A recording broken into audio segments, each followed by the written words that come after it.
Studio Ervo and Bonfire Press present Essence House by Eric J. Cockrell and Chuck Pino.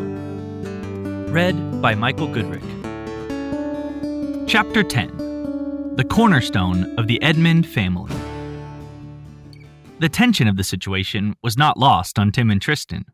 They were standing on the grounds of Essence Corners, with Greta from the Musée du Essence, her 4 bodyguards with pistols pointing at the 2 of them, Jessica, Rick, and the ground security guard.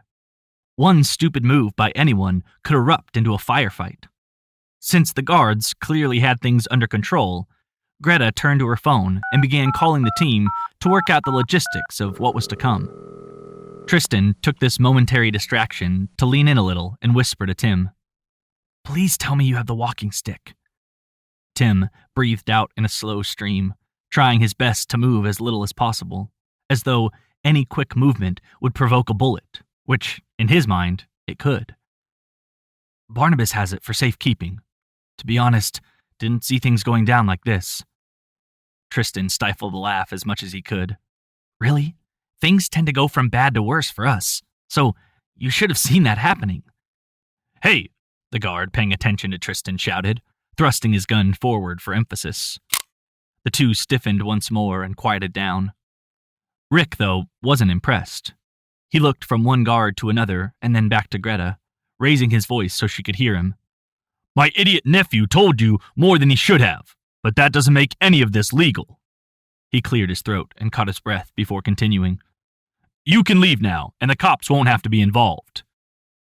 Greta didn't bother to pay the man much attention, save to chuckle softly to herself.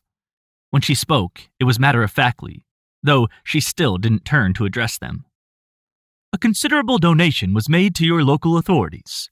They have been told that we are conducting construction, and there might be some loud noises due to us needing to break through bedrock." She turned and gave the group a glowering stare. "So long as everyone remains calm, the construction noises will confirm what I told them, and everyone will leave here safely." As if to punctuate her statement, a large, red tractor-trailer lumbered down the road, with a bright yellow backhoe strapped onto the trailer. The driver was waved down by one of the scientists and parked on the side of the road closest to the tool shed. Greta turned to one of the guards. "Dietrich, Yuri, take them inside one of the empty units and keep them out of the way. We have work to do." The woman turned on her heel and headed off towards the driver, who was beginning to prepare the backhoe for removal from the trailer. After frisking the group and tossing their phones out onto the highway, Yuri beckoned for the group to march, while Dietrich approached the security guard. "Gun," he said in a broken English, holding out his empty hand gruffly. The guard looked to Rick, who was clearly not pleased, and back to Dietrich. He handed the weapon over gingerly and looked down, not wanting to make eye contact with anyone. Tim turned around and faced Greta. He had had more than enough of being left out of the loop. Everything that had happened to him since coming back to Sands Point. He was always several steps behind everyone else. Not anymore. If he was going to be the leader of the Essence Guard, he sure as hell had best act like it. "Greta, you owe me some answers." The group stopped, and Dietrich stepped close to Tim, pointing the gun directly at his back. Greta still had her 2 guards with her. All 3 stopped and regarded Tim. She nodded to Dietrich, who led the others towards the plaza. Tristan walked calmly over to Tim, his eyes never leaving Greta or her goons. "Where he goes, I go." She nodded again, and the group continued their slow escape, leaving the 2 men behind with Greta and her companions. "All balls and no brains," Tim whispered to Tristan out of the corner of his mouth. "Guess it's hereditary," Tristan quipped back quietly, smirking slightly. Greta cleared her throat. "Gentlemen, time is precious." Tim pursed his lips and nodded his agreement. "Indeed. So look, whatever you're doing here, you fooled us. We're not stupid enough to try to stop you. My cousin and I, we've been in the dark this whole time. We know something important and special is happening here, but no one has given us any straight answers. You obviously have some, so tell us. What the hell are you doing here, and what is the Essence House?" Greta raised her eyebrows and let out a long, slow breath. I suspected that you were ignorant of the situation when you called us, but I appreciate your frank behavior. I know nothing of this Essence House. We did some research on it, but my information is most likely no better than yours. The home was built in 1946 by one Roland Edmund and demolished in the late 1990s. Tim narrowed his eyes. We both know that's not what I mean. Time is precious. You said it. You're going to find it anyways. Under that tool shed is the original wine cellar from the Essence House. When you step into it, you are back in the house again when it was still standing. So I ask again, Greta, what is the Essence House? Greta, frustrated with the conversation and wanting to move it forward as she sees the backhoe begin to drive off the back of the trailer, spat an answer at him. Bricks and memories. That's all the Essence House ever was. That home, this property, it's nothing special at all. Everything that is special, everything that the house could do, was stolen from my family by yours. She turned and pointed to the backhoe, noisily making its way over to the tool shed. That machine is about to dig up what made the property special, a cornerstone from our ancestral home that houses the energy of the essence. And when we leave, you will have your shed and your wine cellar, and I will finally have back that which should have always been mine. Tristan was processing all of this as much as he could, while never taking his eyes off of the gentleman with the guns. Tim didn't have anything else on his mind, save for this altercation. Stolen? That doesn't make any sense at all. We aren't like that. Greta spat and turned around. Grow up, Timothy Edmund. Your grandfather stole from us, and you have lived your entire lives enjoying that which is ours. Your grandfather was a thief and a liar. Friedrich, she said, walking away, take them and put them with the rest.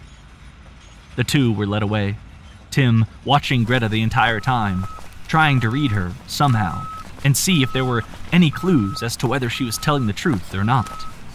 He finally turned back when he heard Tristan mumble beside him. 1946? I always thought that the place was hundreds of years old. Tim smacked Tristan out of his reverie, and the two continued on. From across the street, Barnabas Kremke watched the goings-on through a pair of binoculars.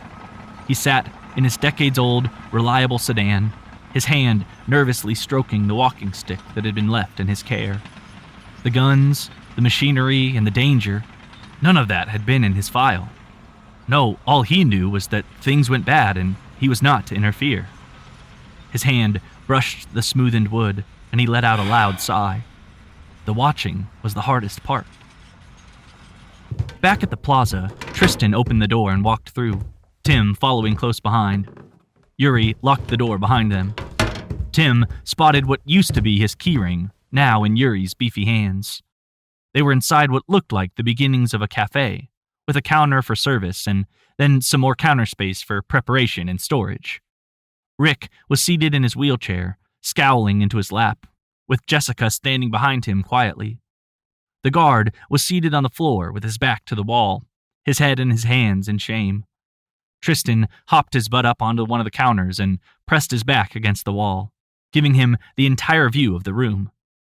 Yuri stood at the front door, and Dietrich guarded the back, leaving the group to their own devices. As Tim leaned down and pressed his head against the cool faux wood of the countertop, Rick wheeled over and jabbed a chubby finger hard into his ribs. This is all your fault, boy.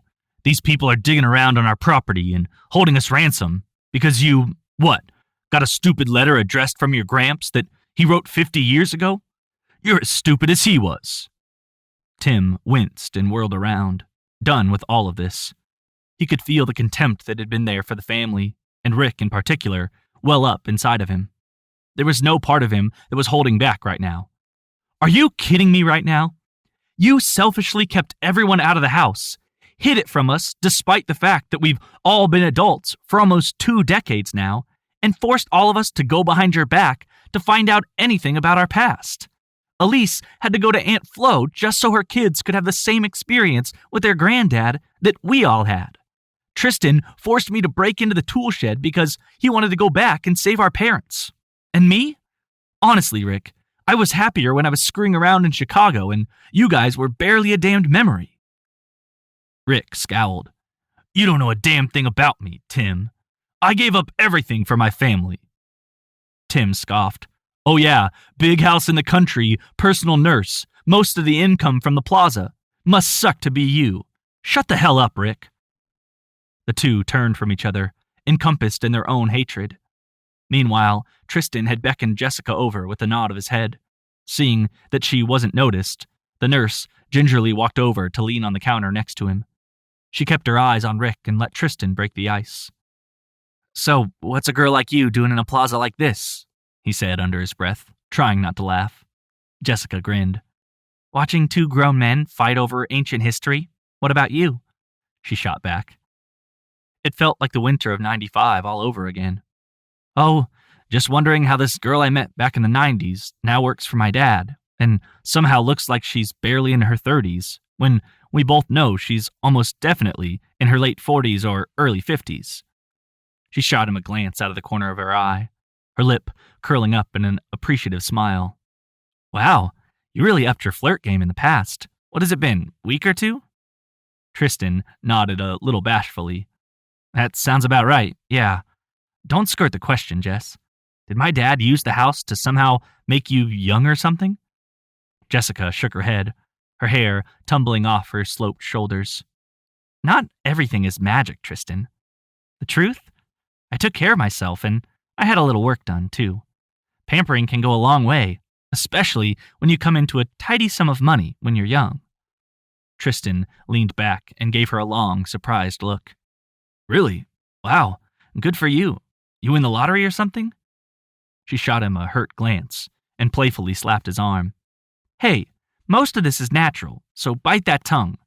And no, not the lottery. I took my life savings, everything I had gathered together for a house in the country, and put it all on a single bet in Vegas. Maggie Simpson, 70-1 odds, as the shooter of one Charles Montgomery Burns. She tapped the bright, childish plastic watch on her wrist for emphasis. Tristan couldn't contain his excitement. He grabbed her arm, eyes wide as saucers, and grinned. Holy crap! You believed me! You really believed me! A chuckle rumbled in her chest, and her shoulders shook slightly. I bet a lot on you, Tristan Edmund. It's why I tracked down your father and went on retainer as his nurse whenever he returned to New York. I've been working for him for years now. Tristan was exacerbated. Why didn't you try to find me? Talk to me. Something. Anything. Jessica shot Rick a forlorn glance and kept her eyes on him. I memorized your license, Tristan. I dreamed about it, especially after I knew everything you had said was true. I knew when it was issued, and I had a pretty good idea of when I might be able to see recognition in your eyes. So I took a job and waited for Rick to finally see his long-lost son again. A silence overtook the room, filled it, surrounded it, and made its inhabitants, though unarmed and helpless, just a little more claustrophobic and anxious than they had already been. Quietly, meekly, Rick spoke up. I tried, you know. I tried to be the hero, like you think you're doing.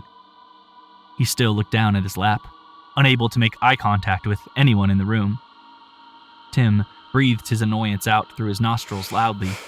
Oh yeah? How'd you do that, Rick? He asked, a trace of skepticism in his voice. I didn't die in the crash, but damn it, I wish I had. I spent the next year a drunken, angry mess. Nothing mattered, nothing except for saving my brother, his wife, and the only woman I had ever loved. The only person who had made me feel special. Tristan looked up and regarded his father in a way he hadn't ever done as an adult.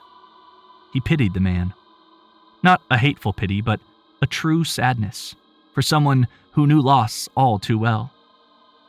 Tim didn't budge, but he also didn't dare interrupt. I used the powers of the house, the only chance I thought I had, and I went back to the night everything had all gone wrong. I tried to stop it, but damn it, Dad knew what was going to happen, didn't he? Anger started to rise in his voice as he began to look up, his glare beginning to burn a hole in Tim that the younger man could feel in the depths of his soul. He was fine with Andy, Nancy, and Alyssa dying. Somehow, that was some kind of sick sacrifice that had to happen. Well, It wasn't fine with me, boys. It was never okay. But I screwed that up now, didn't I? And going back, well, that just wasn't an option." "That's why you tore down the house?" Tristan gasped. Rick nodded. "And why I wanted you away from the damn tool shed, so none of this would happen." Tristan stared at his father, wanted to forgive him, wanted to say the right words, but they never came. Tim, however, didn't have the same problem. He chimed in with a decidedly negative comment. "Well, it doesn't matter now. Greta knows all about the source, about the Cornerstone or whatever it is. They're taking it right now, and then you'll get what you wanted. No one will be able to use the house again." Rick's eyes flashed a bright red, and he grasped the edges of his wheelchair with a strength that neither Edmund boy had seen from him since they were kids. "What Cornerstone? They can take it?" Tim was shocked by the man's impassioned response. "You didn't know? Why else do you think they were here?" "Your grandfather kept the source a secret. I thought it was just as he had always said, magic, only without the house. There was no way to access it. I thought it was safe," he shouted, pushing the chair back against the wall and standing up, seemingly taller than he had in quite some time. The security guard looked up in surprise, and Jessica took a step towards him before Dietrich made his way over to the older man, stopping her in her tracks. "Sit," he demanded, pointing the gun directly at Rick's chest. "What are you going to do to us?" His voice rumbled, sounding different, as though it were thicker, fuller, and not all his own. Dietrich flicked the safety on his gun with his thumb and pressed the gun against Rick's chest. He wasn't fooling around. Yuri now had his pistol pointed at Rick as well, and had also popped the safety off on his firearm. "Sit," Dietrich urged, not showing any sign that he wasn't willing to pull the trigger on a whim. Tim winced, his eyes burning and his head beginning to ache. The light began to drain from the room, and yet the shadow behind Rick only grew taller, stretching up to the ceiling. Tristan, Jessica, and the guard could only watch as Rick grabbed the pistol. It was as though his actions were somehow incredibly quick and slow and calculating all at once. Tristan and Jessica gaped in surprise, but their mouths weren't fully open by the time Rick had wrenched the gun from the larger man's hands, twisted his wrist to the point of breaking, and slammed a fist like a hammer directly into Dietrich's temple. Yuri's pistol rang out, the noise reverberating through the unit like the longest blast they had ever heard. Everyone assembled, watched the bullet slowly slide through the air, and continue on as Rick slipped off to his right and made a direct dash towards the slowly horrifying visage of Yuri. Several more slow, long shots rang out as Rick roared unlike anything any of them had ever heard outside of a theater. The lumbering beast, who had only moments ago been more akin to a cripple, backhanded the goon, sending him flying through the glass and steel-trimmed door and onto the pavement outside. The light quickly came back to the room, and the remaining few watched as Rick raced towards the construction and out of sight. Tim was beginning to get his bearings back as Tristan dashed forward and grabbed the gun from the floor. "What the hell just happened?" the cowering security guard asked, not moving an inch. Tristan looked over at him and shrugged. "Looks like shit just got real." Jessica strode over to him and held out her hand. "Give me that thing," she said, masking her fear with annoyance. "Do you even know how to use it?" Tristan shot back. She wiped it from his hands with an agility he wasn't ready for, popped the magazine out with an ease he also wasn't ready for, and popped it back in after being satisfied it was still almost fully loaded. "I'm a single woman in New York City. You tell me." Tristan was a confused mixture of respect, worry, and disappointment that he wasn't the hero here. Tim grunted and pointed to Dietrich. "Frisk him. Remember, he took the security guard's gun." "I have a name," the guard said, pointing to his laminated pass. "It's Anders. Stan Anders." "Nobody cares," Tim responded in exasperation as Tristan grabbed the weapon. The three companions walked toward the now busted-up entrance to what could have made a very nice little coffee shop. "What's the plan?" Jessica asked, knowing that despite her experience with the weapon, she was in way over her head. Tristan looked to Tim. "You're the head of the Essence Guard." "The what?" Jessica asked, clearly lost. "No time," Tim remarked. "I'm going to take Yuri's gun and see if he has a phone. I don't think we can stop these guys, and right now, making sure Monster Rick is okay and hasn't decimated the village is our #1 priority. At least with the phone, we're more likely to be able to get info and track these guys down. We'll get the Cornerstone later. Cover me." Jessica and Tristan stepped out and pointed their guns down the length of the plaza. No one was around at all. "You're good," Tristan said, not bothering to take his eyes off of their eventual destination. Tim ran over, grabbed the gun, and patted Yuri down until he found exactly what he was looking for, though it looked to be an older model flip phone. "Great, it's a burner," he remarked, pocketing it and hefting his weapon. "Let's go." Tristan held up his arm and pushed Tim back gently. "Stay behind me," he said, his face a mask of sincerity. Tim put up his hands in a mock defeat. "Okay, you're the hero. Come on, before your dad bites somebody's head off or something." The three began jogging lightly down the pavement as gunshots rang out in the distance. "Not funny, dude," Tristan said, not bothering to look over at his cousin. "It's kind of funny," Jessica added. Tristan relented. Tim chuckled. "I like her." When the three made it to the corner, Tristan and Tim backed up against the wall while Jessica peeked out. They could see her face blanch noticeably. "Eyes?" The two stepped close to her and took in the scene. The other two guards lay sprawled out on the ground. Greta and one of the scientists hid behind the large mound of dirt that now lay beside the rather deep hole that had been dug next to the shed. The other two scientists cowered behind the shed. Rick leaped up and crashed through the cabin door of the backhoe, knocking the driver out the other side and sending the rear bucket crashing through what had once been just a simple tool shed. As Rick and his monstrous shadow recovered, splintered wood, tools, various lawn equipment, and 2 Swiss scientists littered the snowy grounds of Essence Corners. Greta raised her gun to take a shot. Tim, with all the bravado he could muster, popped out and fired several shots in her direction. The closest bullet sprayed dirt into the air, while the rest trailed off into oblivion.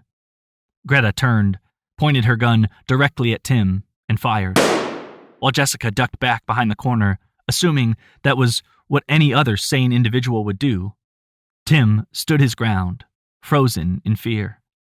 Tristan tackled him as shots rang out. Tim looked up to see Tristan's pained expression. He slowly rolled his cousin and probably the greatest friend he had ever had off of him to see 2 growing bloodstains in his abdomen, seeping through his coat.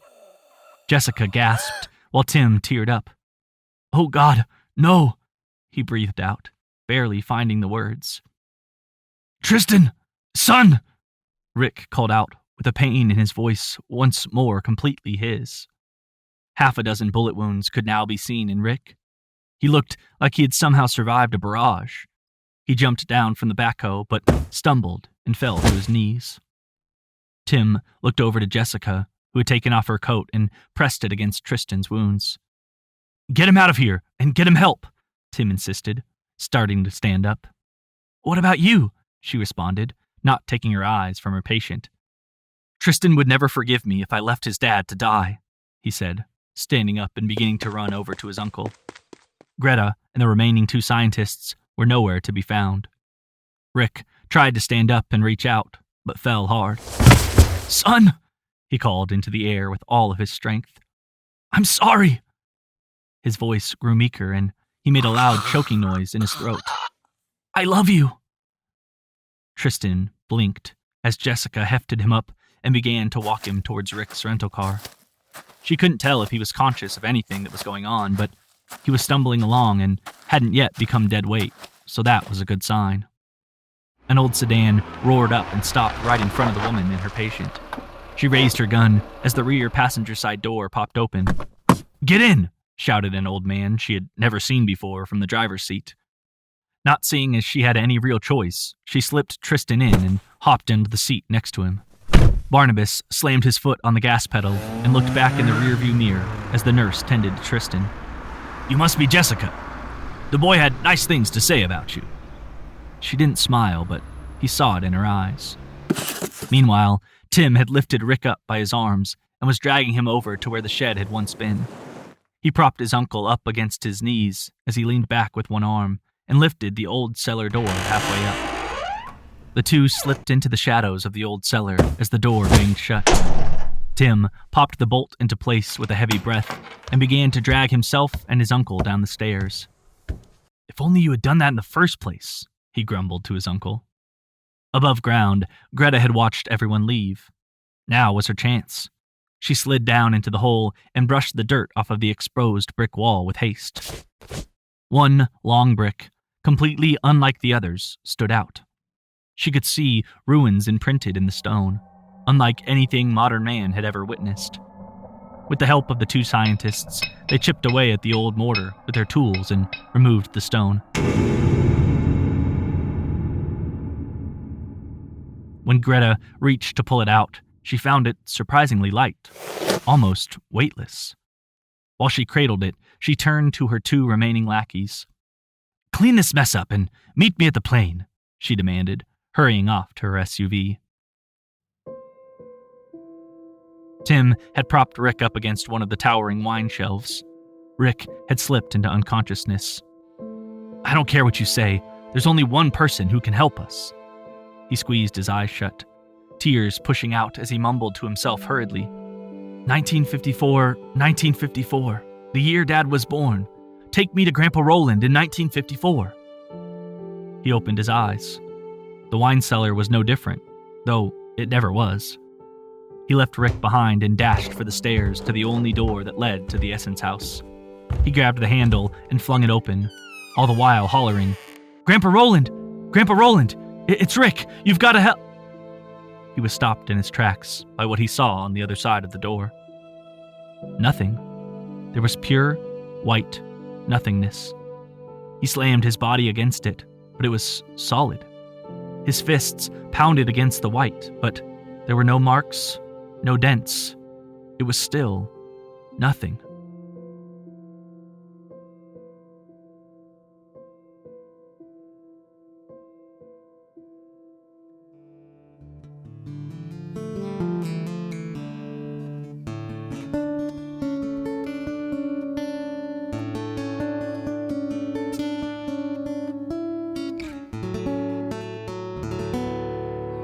Theme music by Carol Cockrell.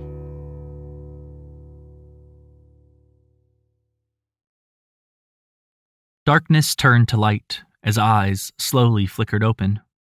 The stone walls had become familiar, and he felt as though he could reach out blindly and touch any one of them and know exactly which one it was and where in his makeshift prison he was now located. The man licked his parched lips and blinked. Nothing had changed since the last time he had been awake. Noise from nearby forced his head to turn quickly as a door opened loudly, flooding the darkened room with light. He looked up as a shadowy figure leaned down and placed 2 bowls on the floor. "Drink, eat, the dead tell no tales," the guard spoke in fluent German. He could see the man was plainly dressed in slacks and a dirty white undershirt, with heavy boots on and a knife on his belt. "And you have much to tell us, Alistair Simmons." Alistair cupped a hand into the bowl of water and took a long sip. He stared up silently and then sat back down.